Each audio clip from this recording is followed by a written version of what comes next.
মানে কীৰ্তি বা যশস্যা বা পোহৰ, গ মানে গান গোৱা বা কীৰ্তন কৰা, ৰ মানে নিহিত হৈ ৰখা।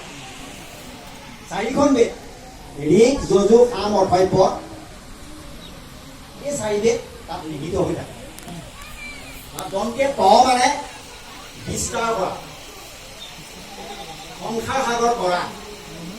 গতিকে লৈ কিন্তু ভাগৱতৰ অন্যয়, এই ভাগৱতৰ অন্যয় এনেধৰণৰ যে ভাগৱত যদি আমি কীৰ্তন কৰোঁ তেতিয়াহ'লে আমাৰ শৰীৰত থকা যিটো মদ বা অহংকাৰ সেইটো ইতিমধ্যে দূৰ হয়, আৰু দূৰ হোৱাৰ লগে লগে আমাৰ ভগৱন্ত পুৰুষৰ লগত আমি মুক্তি পথৰতে আমি যাবলৈ সক্ষম। গতিকে শ্ৰীমদ ভাগৱতৰ অন্যটো আমাৰ মদ অহংকাৰবিলাক দূৰ কৰি মহাভাগৱত শ্ৰৱণ আৰু কীৰ্তন কৰিলে আমাৰ অহংকাৰ দূৰ হয়, লগতে আমাৰ মুক্তি পথ পাওঁ, সংসাৰ সাগৰ ভৱ সংসাৰ কৰিব পাৰোঁ, আৰু লগতে আমাৰ যশ কীৰ্তি চাৰিওফালে আমাৰ বিয়পি পৰে। সেয়া হৈছে মহাভাগৱত। সেইকাৰণে আমি এনেহেন শ্ৰীমদ ভাগৱত পঢ়িব লাগে, আৰু এই শ্ৰীমদ ভাগৱতৰ পৰাই আমাৰ মহাপুৰুষ যে শংকৰ মাধৱ গোপাল অনিৰুদ্ধ আৰু মহাপুৰুষ কি কৈছে, এই চাৰিজনে গুৰু আমাৰ মহান গুৰু। গতিকে কৃষ্ণ কৈছে কৃষ্ণ কৃষ্ণ কৃষ্ণ ভাৱ আমি অকণমান জানিবহে বিচাৰিছোঁ। শ্ৰীমদ ভাগৱতৰ আপুনি সুন্দৰ ব্যাখ্যা দিছে। শ্ৰী মানে শৰীৰ বুলি সুন্দৰ হৈছে, মদ শব্দ অহংকাৰ শিকিলৈকে গৈছোঁ। ভাগৱত এটি শব্দ আমি অকণমান বিচলিত পাইছোঁ। ভাগৱত ব্যাখ্যাৰ অৰ্থটো কৌশিক সংহিতাতহে উল্লেখ আছে। ভাকাৰম ভাৱগেয়ম, গকাৰম জ্ঞান উদ্ভৱম, ওকাৰম বৈষ্ণৱ দৰ্শনম, তকাৰম তত্ত্ব দৰ্শনম এটি ভাগৱত। গ শব্দে গান গোৱা কোৱা নাই দেই, নাই কোৱা। গ শব্দে জ্ঞান উদ্ভৱম, জ্ঞান উদয় হয়। ও শব্দে বৈষ্ণৱ দৰ্শনম, আজি ইয়ালৈ যিমান স্পষ্ট মানে বৈষ্ণৱ ভকত আহিছে সকলোৱে বিষ্ণুস্বৰ ভকতেই ভাগৱত। তৰ কাৰণ তত্ত্ব দৰ্শনম এটি ভাগৱত। তৰ শব্দে বিস্তাৰ, ভা শব্দে যশ কীৰ্তি, এটাও শুদ্ধ, কিন্তু গ শব্দৰ জ্ঞান আমি অকণ তাত কোৱা নাছিলোঁ।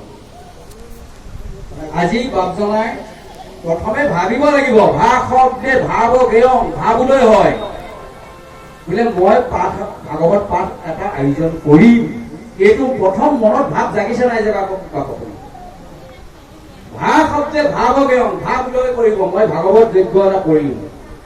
ক শব্দে জ্ঞান উদ্ভৱম, জ্ঞান নাই কৈ দিছে, জ্ঞান লাগিব, মই ভকত বৈষ্ণৱ নিমন্ত্ৰণ দিব লাগিব, ভকতক ব্যৱস্থাপনা দিবলৈ মোক এইখিনি ব্যৱস্থাপনা লাগিব, অন্ন পানী গ্ৰহণৰ ব্যৱস্থা লাগিব, এইখিনি হৈ জ্ঞানে কৰি দিছে।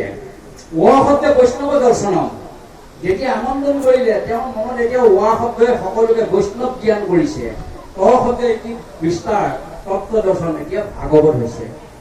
গতিকে কৌশিক সংগীতাই কোৱা কথাটোহে কৈছো। আপুনি যদি ক'ৰবাত পাইছে জ্ঞান গোৱা বুলি, শ্ৰৱণ মানে কীৰ্তন, শ্ৰৱণ কীৰ্তন মানে গান গোৱা বুলি ক'লে মানুহ, কাৰণ কীৰ্তন হ'ল কোৱা আৰু গোৱা, শুনা আৰু গোৱা, তাকে শ্ৰৱণ আৰু কীৰ্তন বুলি কয়। গতিকে গ শব্দটো অকণমান আমি বুজা পাওঁ, তাৰপৰা মই পাৰোঁ, ক্ষমা কৰিব। কৃষ্ণ পাহক। আপুনি যিটো কৈছে বাৰু সেইটো হয়।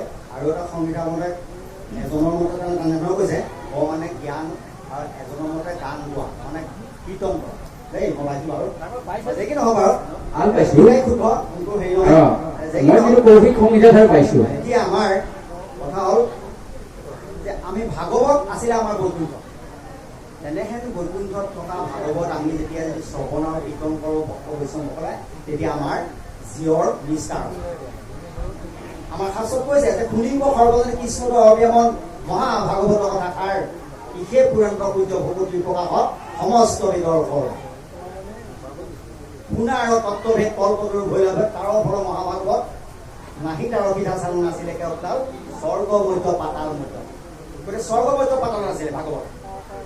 চোৱাটোতো অমিতময় সেই ভাগৱত বৰ সোৱাদ তাৰ অমিতৰ দৰে কেৱল আনন্দ তাৰ আনন্দৰ আছে পূৰ্বত আছে বৈকুণ্ঠত কৃষ্ণৰ কৃপাত পাছত অৰ্ধেক হৈ গ'ল ব্ৰহ্মা পাইলে পদ্মকল্প আৰু ব্ৰহ্মাই দিলে নাৰদক ইটো ফল ৰহস্যক নাৰদা আনি ব্যাসক দিলে নকৰিলো তিলকভাগে সুকভোগে আহি ভূমিত পৰে গতিকে এই ভূমিত এইখন ভূমি এই ভূমিত ভাগৱত পঢ়াৰ কাৰণে আজি আমাৰ সকলো আমি কিতাপ পঢ়িলোঁ আমি নৰসকল জীয়ৰ আমি নিষ্ঠাৰ কৰিব পাৰিছোঁ উদ্ধাৰ হ'ব পাৰিছোঁ আৰু একমাত্ৰ আমাৰ পৰীক্ষিতৰ কাৰণে আজি এই 7 দিন 7 ৰাতি ভাগৱত পঢ়িবলৈ পালোঁ পৰীক্ষিতে সেইটো সাপত পোৱাৰ কাৰণে গতিকে শ্ৰমিক বুলি এইটো কথা কাহিনী জানে পৰীক্ষিত কথাটো মৃগৰ পৰা আহি তেওঁ পিয়াহ লাগিলে আহি শ্ৰমিক ভূঞি আশ্ৰত আহি তেওঁ পিয়াহত পানী খোজাৰ কাৰণে শ্ৰমিক ভূঞে ধ্যানত আছিলে আৰু ধ্যানত থাকি তেওঁক ক'লে যে মোক পিয়াহ লাগিছে বুলি তেওঁ যেতিয়া বুজিলে তেতিয়া তেওঁ চকুলে নাচালে তেওঁ ধ্যানত আছিলে কাৰণ যিহেতু ভগৱন্তৰ চৰণত যেতিয়া তেওঁ ধ্যানত থাকে কোনো ভক্ত বৈষ্ণৱে মাতিবলৈ নোৱাৰে ধ্যান ভগ্ন হৈ যাব যদি জগাই দিয়া যায় বা সেইকাৰণে শ্ৰমিক মুনিয়ে প্ৰভু ভগৱন্তৰ তাই বাক্য মনে যেতিয়া একান্ত মানে ধ্যানত আছিলে সেইকাৰণে তেওঁ মতা নাছিল কিন্তু ৰজাই খং উঠিলে যে মোক তই ৰজা হৈ মই গোটেই বিশ্বব্ৰহ্মাণ্ডৰ ৰজা পৃথিৱীৰ ৰজা গতিকে মোক এনেকুৱা অৱজ্ঞা কৰিছ মই অকণমান পানী পিছোঁ পিয়াহত তুমি দিয়া নাই খঙতে গালি শকুনি পাৰি ওচৰতে এডাল মৰা সাপ আছিলে তেওঁ ডিঙিতে দিলে আনি দি তেওঁ গালি পাৰি গুচি গ'ল পাছত তেওঁ পুত্ৰই গম পালে শ্ৰমিক মুনিৰ পুত্ৰ আছিলে চিঙি মুনিয়ে গম পালে লগৰ দুই এজনে ক'লে তোমাৰ দেউতাৰ তেনেকৈ এডাল মৰা সাপ ডিঙিত আনি থৈ গ'ল মই চমুকে কৈছোঁ দেই বস্তু কাহিনীটো ওলাব লাগিব গতিকে যেতিয়া তেওঁ গম পায় লগৰীয়াসকলে যেতিয়া পুত্ৰক গৈলে পুত্ৰই খেলা ধূলা কৰি আছে লগৰীয়াসকলে তেতিয়া তেওঁ গা ধুই সেই গা ধোৱা স্থানত এটা সাপ এটা দিলে মোৰ পিতৃ শ্ৰমিক দেউতা শ্ৰমিক যোনে এনেকৈ মৰা সাপ ডিঙিত আনিলে মই ব্ৰহ্ম সাপ দিছোঁ 7 দিনৰ ভিতৰত যেন তেওঁ তথ্যকে দৰ্শন কৰিব সেই কথাত তেওঁ স্নান কৰি থাকোঁতে মানে কি হ'ল সাপ দি দিলে তাৰপিছত আহি ঘৰলৈ আহিলে দেউতাকে মানে ধ্যানত আছে যেতিয়া দেউতাকক মাতিলে কান্দিলে সাপটো দেখি ডিঙিত আহি দিলে মৰা দেখি তেওঁ কান্দিলে তাৰপিছত কন্দা দেখি তেওঁ সাৰ পাই পিতাকে চালে তাৰপিছত সুধিলে আৰু মই চমুকে কৈছোঁ সেইখিনি আছেই কৰিবলৈ সেইকাৰণে তেতিয়া পাছত ক'লে তুমি কিয় কান্দিছা দেউতা তোমাৰ কেনেকৈ এইটো সাপ মই ডিঙিত আনি দিলে কোনে দিলে কি কথা গোটেই কাহিনীটো পাছত গম পাই গ'ল যে ৰজা পৰীক্ষিতেহে এই কৰ্মটো কৰিলে তেতিয়া তেওঁ কৈ দিলে মই এনেকৈ সাপ দিলোঁ তেতিয়া শ্ৰমিক মুনিয়ে ক'লে তুমি কিয় সাপ দিলা এজন পৃথিৱীৰ ৰজা তেওঁ অকণ পালন কৰে প্ৰজাসকলক গতিকে তেওঁ যদি তুমি সাপেই দিলা তেতিয়াহ'লে আমাৰ প্ৰজাসকলক কেনেকৈ চলাব এইটো বৰ মহান ভুল কৰিলা বুলি তাৰমানে পিতৃয়ে তেওঁ গালি পায় চিঙি মুনি শ্ৰমিক মুনি এইটো দিব নালাগিছিলে ঘপককৈ তুমি সাপটো দিব নালাগিছিলে তুমি চিন্তা কৰিব লাগিছিলে ঘপককৈ কিয় সাপ দিলে সেই বুলি গালি গতিকে সাপ লাগি গ'ল তাৰপিছত সাপ মোচনৰ কাৰণে আৰু সেইখিনিতো কথা মই আগত কৰিব লাগিছিলে সেইখিনি মই নকওঁ মই এতিয়া এই পাথৰলৈ যাওঁ পাথৰ অকণমান মই দেখা কৰি গৈছোঁ কৃষ্ণ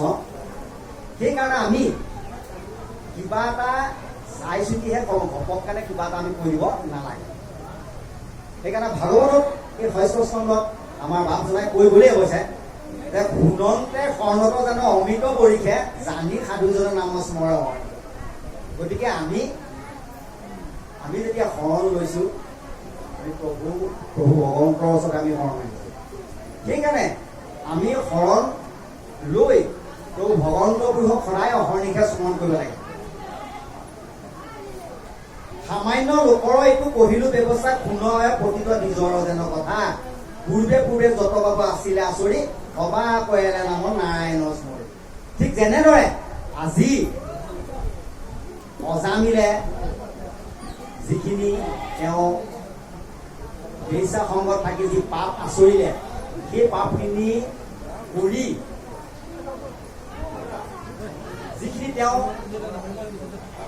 অজামিলে তেওঁ কনিষ্ঠ পুতেকৰ নাম নাৰায়ণ নামটো সদায় অহৰ্নিশে লৈ আছিলে তেখেতে ক'লেই বাৰু গতিকে সেইকাৰণে আমি অহৰ্নিশে যদি আমি ঈশ্বৰৰ নামটো লৈ থাকোঁ তেতিয়া অন্তিম সময়ত আমাৰ যেতিয়া অন্তিম পৰ্যায়ত আমি কৰিম তেতিয়া আমাৰ নামটো অট'মেটিকেলি আপোনা আপুনি আহি যাব কৃষ্ণ কৃষ্ণ বা নাৰায়ণ নাৰায়ণ বা হৰি হৰি যিকোনো ক্ষেত্ৰত আমি সদায় কৃষ্ণ খাওঁতে শুওঁতে কৃষ্ণ বা নাৰায়ণ কৰি দিব লাগে এনেকৈ অজামিলে তেওঁ কনিষ্ঠ পুতেকক সদায় খাওঁতে শুওঁতে কাম কৰোঁতে ঘৰলৈ আহোঁতেও অ' নাৰায়ণ পাই ক'ত আছোঁ মই আহিলোঁ বা মোক এটা আনিছোঁ সোমাই সমস্তখিনি প্ৰত্যেকটো ক্ষেত্ৰতে তাৰমানে অজামিলে কনিষ্ঠ পুতেকক নাৰায়ণ বুলি কৰি থাকে সেইকাৰণে সেই মৃত্যুৰ সময়ত যেতিয়া যমদূত তিনিজনে আহি তেওঁক কোনে নিবলৈ আহিছে যমদূতজনে কৈছে যেতিয়া যমদূত আহি উপস্থিত হ'ল যে এওঁ মহাপাপ পাতেগি এওঁ আমি লৈ যাব লাগে যমদূতে পঠাই দিলে তেওঁৰ ওচৰে তেওঁ পাপী তোমাৰ নাম লোৱা নাই তেওঁক ধৰি আনে তেতিয়া সেই যমদূত তিনিজনে আহি তেওঁক নিবলৈ আহোঁতে বিষ্ণুদূত চাৰিজন আহি আৱিৰ্ভাৱ বিষ্ণুদূতে কৈছে তুমি অজামিলক নিব নোৱাৰা কিয় নিব নোৱাৰে এওঁ এতিয়া কৈলে বিষ্ণুদূতে কৈছে এওঁ আমাৰ গৰাকীৰ নাম লৈছে নাৰায়ণৰ নামহে লৈছে তুমি কিয় তোমালোকক কিয় শাস্তি দিবলৈ আহিছা শাস্তি দিব নোৱাৰা তোমালোকে আমি ভালে ভালে কৈছোঁ অতি সোনকালে ইয়াৰ পৰা তোমালোকে গুচি যোৱা নহ'লে আমাৰ এই প্ৰচণ্ড গদাৰে তোমালোকক কোবাই কোবাই হাৰ মোৰ ভাঙি দিব কিয় আমিতো তেওঁতো নিজৰ কনিষ্ঠ পুতেকৰ নাম লৈছে তেওঁ কনিষ্ঠ পুতেকৰ নামহে লৈছে বিষ্ণুদূতে ক'লে তেতিয়া যমদূত তিনিজনে কৈছে নহয় তেওঁ প্ৰকৃততে নাৰায়ণৰ নামটো লোৱা নাই তেওঁ পুতেক কনিষ্ঠ নাৰায়ণৰ নামটোহে লৈছে আমি গতিকে আমি তেওঁক লৈ যাম তেওঁক আমি যম ৰজাৰ ওচৰলৈ লৈ যাম শাস্তি দিম এতিয়া ইফালে দুইজনৰ কথোপকথন হৈছে বিষ্ণুদূত চাৰিজন আৰু তিনিজন যমদূতৰ মাজত কথোপকথন হৈছে তলাজনে কৈছে যে নহ'ব এওঁ মাৰিব নোৱাৰিবা এওঁ আমাৰ যদিও তেওঁ পুতেকৰ নাম লৈছে নাৰায়ণ কিন্তু নাৰায়ণৰ নামটো কাৰ এওঁ কাহিলেহে নামটো দি থৈছে কনিষ্ঠ পুতেকৰ নাম নাৰায়ণ হৈছে পৰম ব্ৰহ্ম অনাদি পুৰুষ ভগৱন্তৰ নাম গতিকে তুমি তোমালোক অতি সোনকালে আমাৰ ইয়াৰ পৰা গুচি যোৱা নহ'লে আমাৰ গদাৰ কোবাই তোমালোকক সাৰ নাই নুশুনা কাৰণে তেতিয়া দুই দলৰ মাজত যুদ্ধ তেওঁলোকৰ হাড় মূৰ ভাঙি কোবাই কোবাই খেদি তেতিয়া তেওঁলোকৰ গৰু মাৰি হৈ পলাই সেই ৰজাক যম ৰজাক আপুনি দিছেগৈ যে আমাক কোবাই কোবাই খেদি পাছত এইখিনি ক'ব ওলাব কৃষ্ণ সেইকাৰণে আমি অহৰ্নিশে যদি কৈছে যে সবাকো এৰালে নামৰ নাৰায়ণৰ নাম যদি আমি সদায় নাৰায়ণৰ নামটো স্মৰণ কৰিব পাৰোঁ তেতিয়াহ'লে আমি পৰম গতি লাভ কৰিব পাৰিম কৃষ্ণ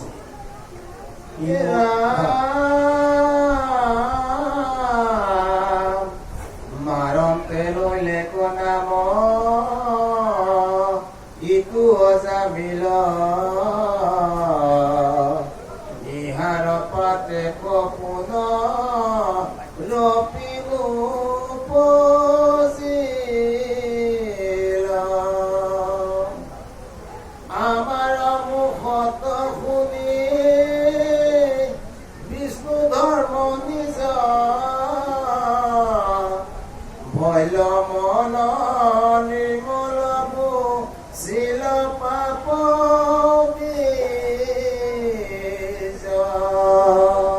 গতিকে সেইকাৰণে যিখিনি যে ইহাৰৰ মৰণতে লৈ ল'ব নাম তেওঁ মৃত্যুৰ সময়ত যেতিয়া নাৰায়ণৰ নামটো ল'লে অজামিলে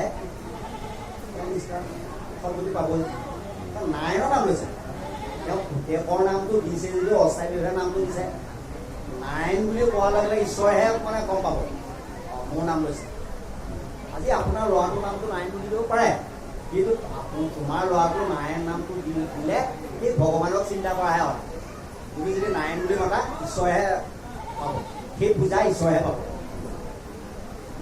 সেইকাৰণেতো ভুল বুজাবুজি হ'ল যমদূতে ভুল বুজিলে যমদূতে ডাইৰেক্ট ক'লে যে তেওঁ পুতেকৰ নামটোহে নাৰায়ণ দিছে গতিকে আমি তেওঁ পুতেকৰ নামটো লৈছে আমি শাস্তি দিম যেতিয়া বিষ্ণুদূতে সম্পূৰ্ণৰূপে বুজাই দিলে তেতিয়াহে অকণমান তেওঁলোকে ধনুগুৰিৰে যেতিয়া তেওঁলোকৰ গদাৰ মাৰৰ চুকত যেতিয়া তেওঁ দৌৰ মাৰি পলাল। ৰজা ধৰ্মৰাজ ওচৰ যেতিয়া পালেগৈ তেতিয়াহে কৈছে কনফাৰ্ম হৈছে।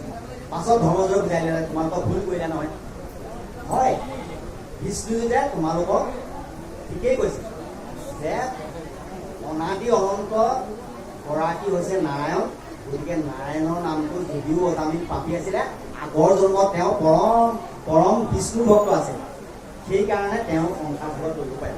তোমালোকে ভুল বুজিবা যে নাৰায়ণৰ নাম যোনে লগ ল'ব সমস্ত পাপ মানে ক্ষয় হ'ব, সেইবুলি তেওঁ ভালদৰে বুজাই দিছে। কাক বুজাই দিছে? ধৰ্মৰাজ জন ৰজাই তিনিজন দণ্ডক ভালদৰে হৰিকে বুজাই দিছে। তেতিয়া তেওঁলোকক সিহেতু পৰম গতি পাইলে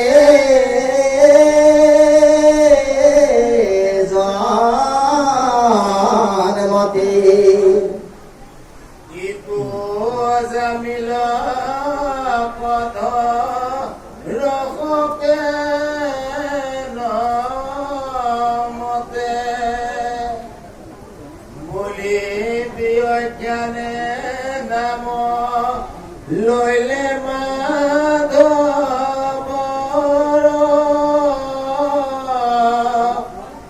নুহিবে শুদ্ধ শুনা ইহাৰ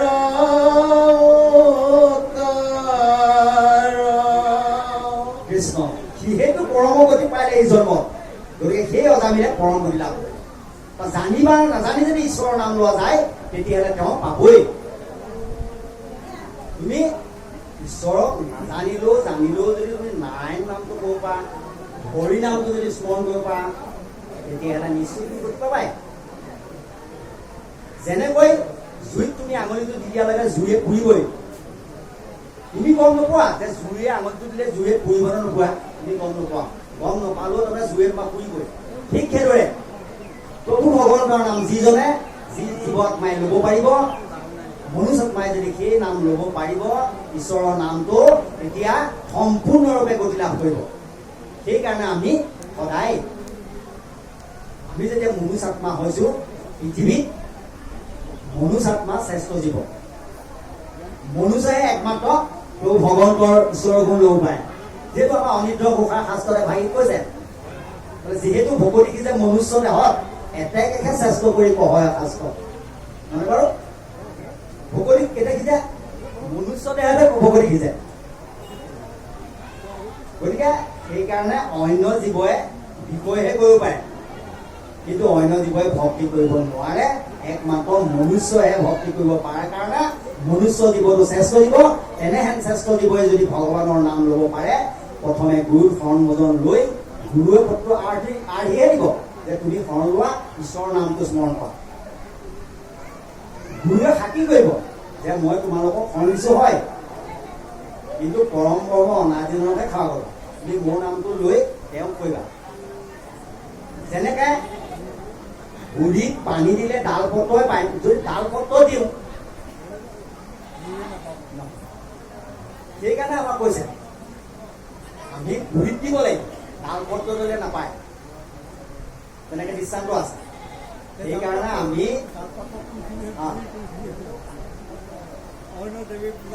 গতিকে গুৰি হৈছে ক'ত? প্ৰভু ভগৱন্ত। ভগৱন্তক যদি আমি স্মৰণ কৰিব পাৰোঁ তেতিয়াহ'লে আমাৰ গতি লাভ হ'ব। যদি তালপত্ৰ তালপত্ৰ মানে কোনবিলাক? দেৱ দেৱী, যাগ যজ্ঞ বলি বিধানত যদি আমি মানুহ পূজা কৰোঁ তেতিয়াহ'লে আমাৰ হ'বনে? বলিৰ একমাত্ৰ হৰি নামে শ্ৰেষ্ঠ, হৰি নামৰ বিনা আৰু আনৰ গতি নাই। সেইকাৰণে কৈছে আমি সদায় প্ৰভু ভগৱন্তৰ পূজত আমি স্মৰণ কৰিব লাগে, তেতিয়া আমাৰ গতি লাভ হ'ব। সেইকাৰণে জানি বা নাজানি যদি তুমি ঈশ্বৰৰ নাম লোৱা তুমি গতি পাবাই। ঠিক সেইদৰে অজামিলে তেওঁ জানে নাজানো নামটো দি ল'লে, কনিষ্ঠ বুধকৰ নামটো নাৰায়ণ দি ল'লে। সেইকাৰণে বিপদত যেতিয়া তাৰমানে তেওঁ মাৰিবলৈ আহিলে তিনিজন দমদূতে, তেতিয়া কি কৰিলে? তেওঁ নাৰায়ণ ক'ত আছো বা মোক ৰক্ষা কৰোঁ, মোক মাৰিবলৈ আহিছে, কাটিবলৈ আহিছে বুলি খুব চিঞৰি লৈ ভয়ত কি হৈছে? কিন্তু তেওঁ ভয়তহে নাৰায়ণৰ নাম চিঞৰিছে। তেওঁ নাজানে যে নাৰায়ণ কোন, কিন্তু পূৰ্বজন্মৰ কথা তেওঁ পাহৰি গ'ল। পূৰ্বজন্মৰ কিন্তু এজন পৰম ভক্ত আছিলে। পাছতে তেওঁ বেইচাখনত লিপ্ত হৈ চুৰি ডকাইতি কৰি সেই বেইচাসকলক বেইচাজনী পোহপালিলে আৰু বেইচাৰ গৰ্ভত 10টা পুত্ৰ জন্ম হ'ল। সেই 10টা পুত্ৰৰ পিছতে অনিষ্ট পুত্ৰৰ নাম হৈছে সেই নাৰায়ণ। তেনেকে সংসাৰ চলালে, কাৰোবাক চুৰ কৰিব, ডকাইত কৰিব, এনেদৰে বেইচাৰ পৰ্বত চলাই আছে। তাৰপিছত যেতিয়া বিপদ আহি গ'ল, তেতিয়াহে বিপদ আহিলে ভগৱানক চিন্তা কৰক। আমাৰ ৰাইজে কি কৰে, কিবা এটা যেতিয়া বিপদ হ'ব আমাৰ ঘৰত, আমাৰ মনুষ্যসকলৰ কথা কৈছো, কিবা এটা বিপদ হ'লে ঈশ্বৰক চিন্তা কৰে, কিন্তু বিপদ নহ'লে কৃষ্ণৰ নামটো নলয়। সেইকাৰণে আমি আপোনালোকক কৈছো, আমাৰ হৰিজী বাপসকল আছেই, বহি আছেই, গতিকে আপোনালোকক কৈছো যে খাওঁতে শুওঁতে ঈশ্বৰৰ নামটো যদি আমি ল'ব পাৰো, তেতিয়া আমাৰ বহুত পুণ্য হ'ব, আমি পৰম গতি লাভ কৰিব পাৰিম। যিহেতু আমি ঈশ্বৰৰ সন্তান, আমি ব্ৰহ্মলোকৰ পৰা আহিছো, ব্ৰহ্মলোকৰ দিন যাব লাগিব।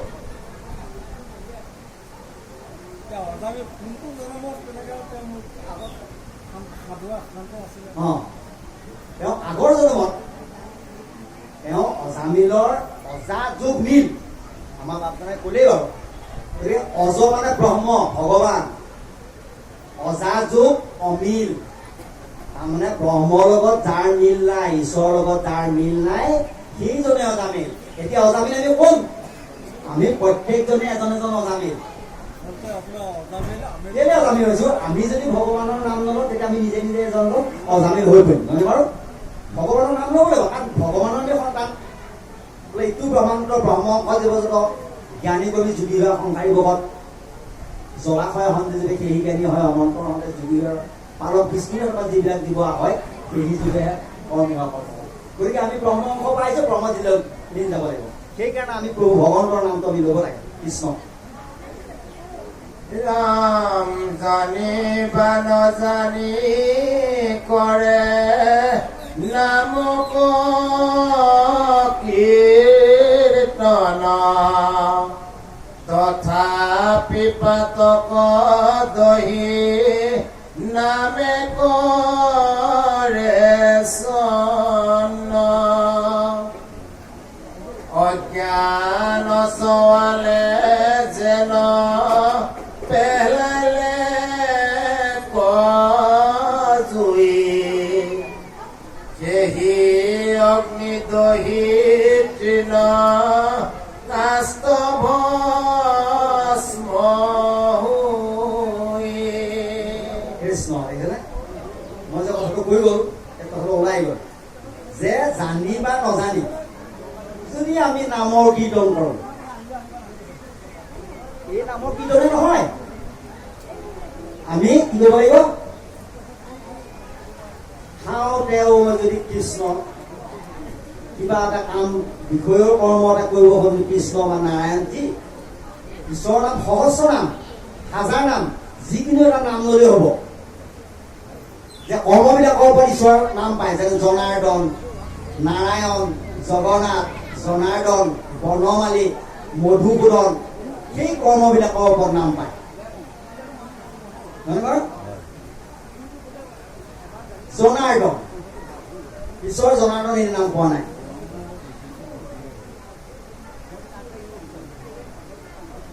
যে মায়াক তেওঁ দমন কৰিছিল, মায়াক দমন কৰিব পাৰে, লোভ মোহ কাম ক্ৰোধ এইবিলাকক যিজনে দমন কৰিব পাৰে, জনাৰ্দন, দন দন ইন্দ্ৰিয়বিলাকক যি দমন কৰিব পাৰে। গতিকে আমি যেতিয়া ঈশ্বৰে যেতিয়া দমন কৰিছে, আমি মনুষ্যাত্মাও লোভ মোহ কাম ক্ৰোধ এইখিনি দমন কৰিবলৈ আমি চেষ্টা কৰিব লাগে। যদি আমাৰ লোভ কাম ক্ৰোধ লোভ মোহ এইখিনি যদি আমাৰ থাকে, তেতিয়াহ'লে আমি পৰম গতি লাভ কৰিব নোৱাৰিম। সেইকাৰণে আমি এইখিনি দমন কৰিব লাগিব। বিষয় সংসাৰত থাকিও আমি ৰাম নাম ল'ব পাৰোঁ। সেইটো কৈছে যে বিষয়ৰো থাকি কৰে অব্যভিচাৰ ভক্তি, এতিয়া বিষয়কো কৰে সংসাৰ। আপুনি সংসাৰ হৈ যাব পাৰিব, আপোনাক বিষয় কৰিবলৈ নকৰিবলৈ কোৱা নাই, কৰক। বিষয়ৰ মাজতে যদি প্ৰভু ভগৱন্ত পুৰুষক যদি ঈশ্বৰক স্মৰণ কৰিব পাৰে, তেতিয়াহ'লে আপুনি গতি লাভ কৰিব। খাওঁতেও যদি ঈশ্বৰ কৃষ্ণ, শুওঁতেও কৃষ্ণ, কাম কৰোঁতেও কৃষ্ণ, তাৰমানে কৃষ্ণ নামটো মুখৰ পাৰিব নালাগিব। সেইকাৰণে আমি জানি বা নাজানি ঈশ্বৰৰ নামটো ল'ব লাগে। আমাৰ গতি লাভ হ'ব দেই কৃষ্ণ হে ৰাম